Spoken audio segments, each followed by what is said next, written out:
School का प्रस्ताव आया था, पहले आपने इनकार किया था, फिर उसको एकदम पास कर दिया। क्या इसका मैटर है?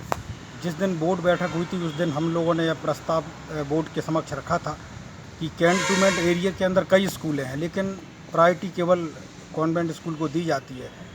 सभी लोगों ने कैंट हित में उनके निर्णय नहीं होते हैं कॉन्वेंट स्कूल के, इसी कारण से उसको निरस्त किया गया। जबकि यहाँ पर करोड़ों रुपए की फ़ीस वसूली जाती है।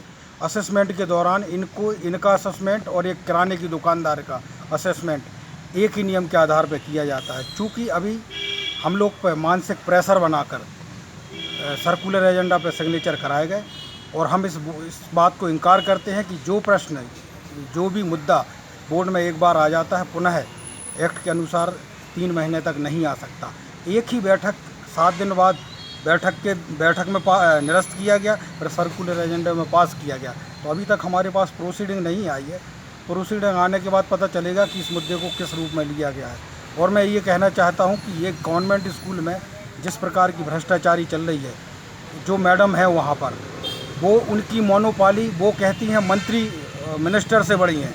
यहाँ के जिला कलेक्टर उनका भी मान नहीं करती।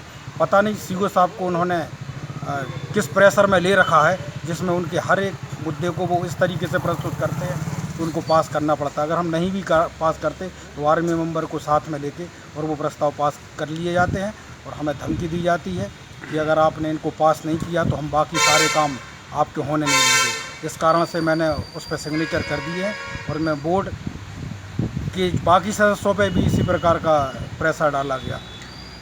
मैडम कैसा प्रेशर रखे हैं सीओ साहब के ऊपर?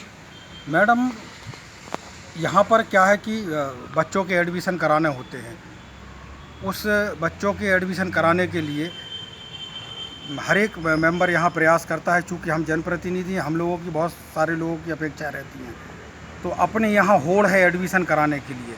अगर जो भी व्यक्ति वहाँ एडमिशन कर लेता है तो उसको वहाँ उसका पावर वहाँ शो होता है। तो वर्तमान में यहाँ के परिषद के सदस्य जो, उनको नज़रअंदाज करते हुए एक लिस्ट दी गई थी, उस लिस्ट के आधार पर ही उन्होंने एडमिशन कर दिया है और वो जनप्रतिनिधियों को नहीं समझ रही हैं इस बात। मतलब और अब हम ये जो बिल्डिंग प्लान है, जब हमारे यहाँ पर डीओ लैंड है, शौचालय नहीं बना सकते, हमारे शौचालय तोड़े जा रहे हैं, बाकी स्कूलों को करोड़ों रुपए के नोटिस दिए जा चुके हैं, तो एक स्कूल के साथ इतना प्रेम क्यों?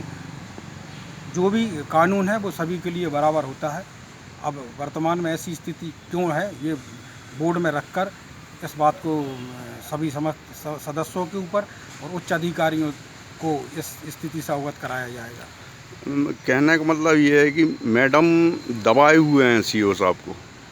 अब ये है कि जब वो हम लोग को डायरेक्ट मना कर देती हैं और हम बोर्ड में सारे सदस्य उस प्रस्ताव को कैंसिल कर देते हैं, उसके बाद भी वो पास करा लेते हैं, तो प्रेशर है।